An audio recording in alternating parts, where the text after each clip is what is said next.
এই যে শোনেন,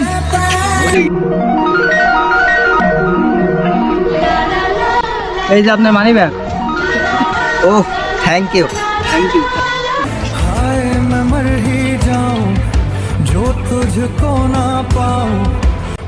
এই লকেট কোথায় পেয়েছেন আপনি? এই লকেট ছোটবেলায় আমার এক বেস্ট ফ্রেন্ড ছিল, নাম তার রায়ান। সে আর আমি মেলায় গিয়েছিলাম ঘুরতে। সে একটা লকেট কিনেছিল, আমার একটা কিনে দিয়েছিল। দুজনে মিলে পাট বাগানে ঘুরতে গিয়েছিলাম। লোকে তাড়া দিয়েছিল, সে একদিক গিয়েছিল, আমি একদিক গিয়েছিলাম। লোকে বলে তার নাকি পিটিয়ে মেরে ফেলেছে।